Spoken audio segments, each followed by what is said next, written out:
And thinking of that, A, that could create a lot more job opportunities for people in different markets. And B, that'll create a lot more worker safety. So there was an article in the New York Times last week about delivery drivers in Rome, delivery cyclists. And they actually had to stop working because it was too hot. And those jobs are dangerous, those jobs are unpleasant, and they are often the only way a lot of people can survive. So if we look at the social change aspect there, having those people in an air-conditioned room with a headset on is they still get to keep working. They still have the jobs that they need, but it's a lot safer. It's a lot more comfortable. And if a robot gets hit by a bus, I mean, that's a bummer for the robot company and whoever doesn't get their delivery order, but who cares at the end of the day versus a human being, which obviously is a huge loss.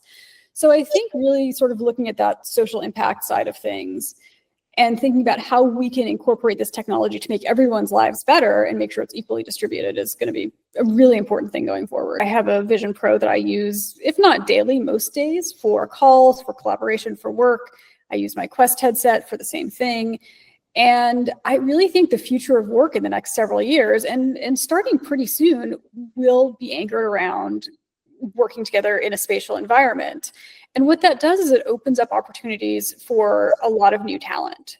So I have a friend who is an expert in her field, a true expert, and she's had 2 interviews with 2 big companies recently. And at the end, they've said basically some form of, you're perfect for this, when can you relocate?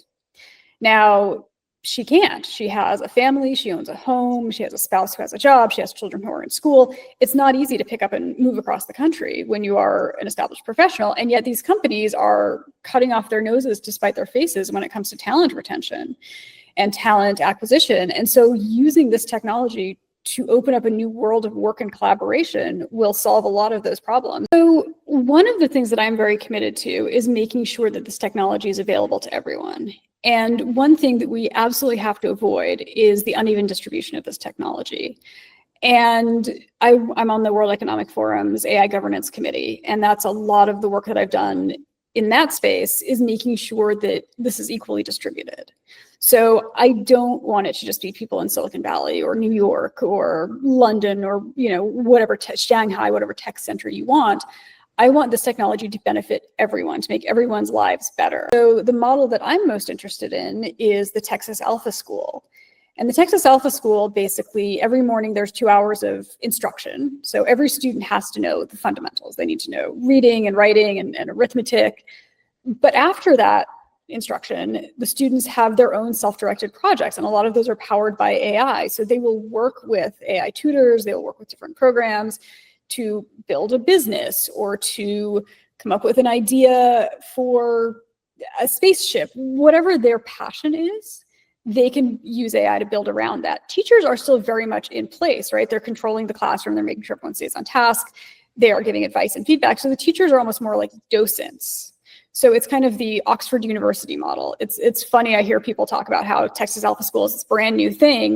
And then I'm like, no, one of the oldest universities in the world kind of does the exact same thing, maybe with not as much technology focus. So I think it's very interesting right now to look at the return to office and how more and more organizations, Microsoft most recently, are doing return to office when there is a great solution right there with using spatial computing for work, productivity, and collaboration. So I think that is probably one of the most undersold solutions this technology provides. I have a Vision Pro that I use, if not daily, most days for calls, for collaboration, for work. I use my Quest headset for the same thing. And I really think the future of work in the next several years, and starting pretty soon, will be anchored around working together in a spatial environment. Cortney, tell us where one might pre-purchase your book, and where do you expect it to show up? So it comes out October 7th. You can pre-order on Amazon right now. I will give you the link. So you can do that. It's out October 7th, really excited about it. I am doing a couple events. So I'm speaking in Los Angeles at the Fast Future Executive Summit. Fast Future Executive is publishing the book on October 10th. I also have events in New York City later this fall. And depending on when this comes out, I'm speaking at Stanford Law School on October 8th and might do a Bay Area event for the public around that time too, sort of depending on timing.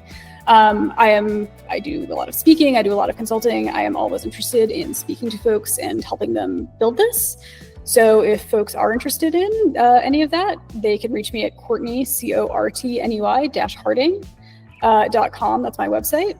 And you can also find me on LinkedIn and Instagram and all the various and sundry channels.